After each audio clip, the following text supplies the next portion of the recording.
A very good afternoon to you and welcome to Lunchtime News, coming to you live from the Newsfirst studios here in Colombo. I'm Stephanie Lazarus. Before we head into your news in detail, here's a look at the headlines. Proclamation for a presidential election at 1:30 p.m. today, ruling party announces in the midst of an exchange of words in Parliament. SLFP unanimously approves President Rajapaksa to contest for a third term. Leaders of the JHU call on the Mahanayakas. Fire at the Anuradhapura hospital incurs a loss of 300 million rupees. Two-member committee to apprehend the robbers connected to the alleged museum break-in. Now stories in detail. According to a parliamentary correspondent, Amarasri Bandara, the chief government whip, Minister Dinesh Gunawardena, has said that the opposition is in for a surprise later in the afternoon today. Speaking in Parliament today, the remarks of the chief government whip came in response to a question posed by UNP MP Ravi Karnanayaka. MP Karnanayaka had questioned the government on where the Gazette notification on the presidential poll is. Here, UNP MP Ajit Manna Peruma had questioned the ruling party whether they fear a common candidate as the reasons behind their delay to announce a presidential poll. Here, government MPs had said that firecrackers would be lit at 1:30 p.m. today and urged the MP to await the surprise. And moving on, Senior Minister H.M. Fauzi says that the SLFP members of the party's Central Committee have unanimously given their consent for President Mahinda Rajapaksa to contest for a third term. Senior Minister H.M. Fauzi, speaking to News First earlier in the day, has said that the recommendations in this regard was forwarded by Minister Nimal Siripala de Silva. Yesterday, the Central Committee met. Party Secretary Maithripala Sirisena read out the last meeting's minutes, and after a long discussion, Honorable Nimal Siripala proposed that the election to be held in January, that Mahinda Rajapaksa, our president, should contest, and there is no legal problem, and therefore he can contest the third term. And it was proposed that Mahinda Rajapaksa should be our candidate, and I seconded the proposal. And it was unanimously decided by the Central Committee, and today they will inform the other parties also, and thereafter the proclamation will be considered this evening. The election dates are not fixed by the party or by the president. Once the proclamation goes to the election commissioner, he will fix the date for the nomination and the election. Speaking at the Cabinet Media briefing this morning, Cabinet Media spokesperson Kelly Rambukwala said that a proclamation for a presidential election will be made at 1:30 p.m. today. According to our correspondent, Minister Rambukwala had said that the government could not abolish the executive presidency because opposition members did not participate in the Parliamentary Select Committee. The minister had added that 14 political parties have pledged their support to the president. Speaking to News First earlier in the day, today Minister Rambukwala said that discussions pertaining to the presidential elections took place during the party's Central Working Committee meeting last night. He further noted that if a proclamation is to be delivered on the presidential elections, it would be delivered by the president. During the party's Central Working Committee, discussions were held on topics surrounding the current political situation in the country. Here we discussed the premise for a presidential election, and if there is any argument on it, the media will make sure to carry the story. The president completed 4 years as of 12 midnight yesterday, so if a presidential election is to be announced, it will be announced by the head of the state, in this case the president, at any given time during the course of the day today.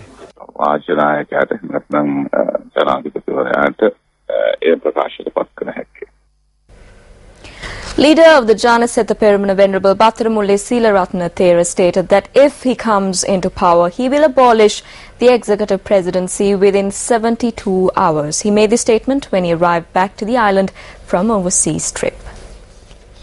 විධායක ජනාධිපති ධූරයේ විධායක ජනාධිපති ක්‍රමය We disagree with the executive presidency. If I come into power, I will abolish the executive presidency within 72 hours.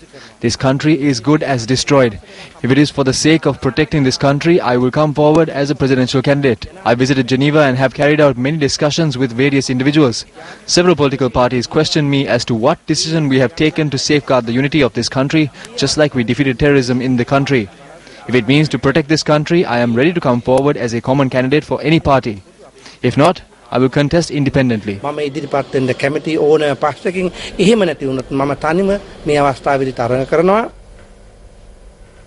A special team has been deployed in order to conduct investigations into the fire that erupted at the professorial unit of the Anuradhapura Teaching Hospital. Acting Secretary of the Ministry of Health Kas Keragala stated that the team will be tasked with compiling a report into the incident. Construction of the professorial unit of the Anuradhapura Teaching Hospital, which consists of 6 floors, was completed 8 months ago. Our correspondent stated that the fire erupted at a room designated for the installation of an MRI scanner. Measures were taken to evacuate patients who were receiving treatment on this floor.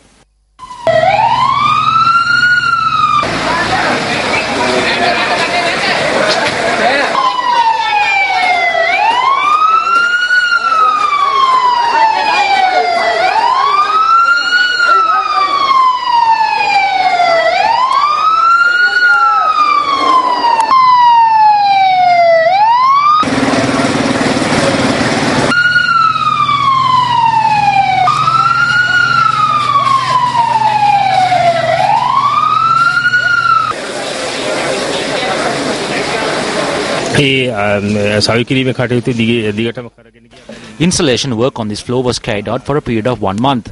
We suspect that there was an issue with the power supply, or it could have been electrical shortage. The fire has been completely doused. No one was injured in the incident, including patients and the medical staff.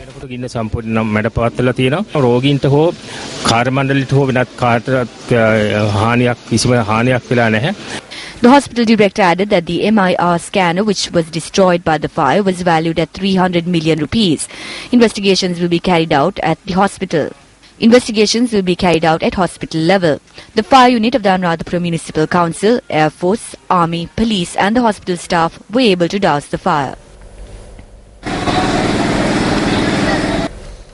The top brass of the Jatika Rumia called on the chief prelates today.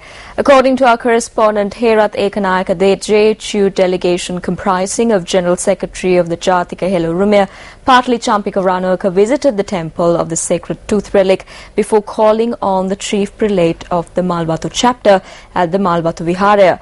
The chief prelate was made aware of the recent decisions taken by the JHU, and the General Secretary of the JHU informed the chief prelate that the decision was taken for the betterment of the country and to pave a way for the removal of clauses in the executive presidency that are harmful for democracy. Meanwhile, a 2-member committee has been appointed to conduct investigations into the recent attempt by thieves to break in to the Colombo National Museum premises. The Secretary of the Ministry of National Heritage, Dr. Nanda Wickramasinghe, has said that the Ministry's Internal Auditor General and the Deputy Director of the National Museum have also been included in this committee. Dr. Wickramasinghe noted that a report compiled in this regard is expected to be submitted within a week's time. She added that the thieves who broke into the museum recently had broken the locks on 2 doors located on the upper floor of the museum. The doorway that leads to a wooden floorboard, then which leads directly to the arena on the lower level where the crown, scepter, sword and the throne of the last king of the Kandy Kingdom are placed. Newsfirst received reports on discrepancies in ID cards of students at the Al-Irshad Muslim College, Madegama Bibile, aiming to sit for O-level examinations this year.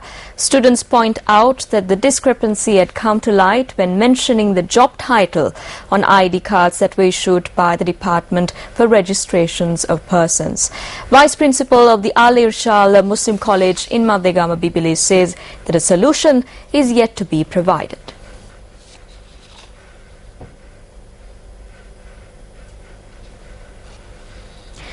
"25 persons residing in houses located in Rajamawat, Malabe, have been hospitalized after contracting dengue.